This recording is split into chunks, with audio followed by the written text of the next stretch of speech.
Hi kids. Today's warm up has to do with integers on a number line. Remember, integers are whole numbers that are negative or positive. And I would like to remind you that in this case, the line and the Swedish fish are exactly the same distance away from zero, right?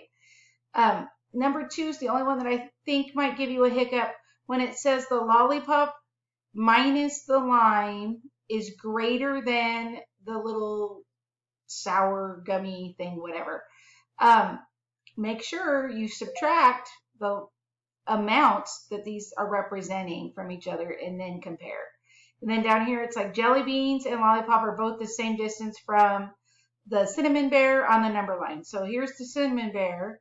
Do they look like they're the same distance away from that? That one should tell you pretty quick which one the lie is.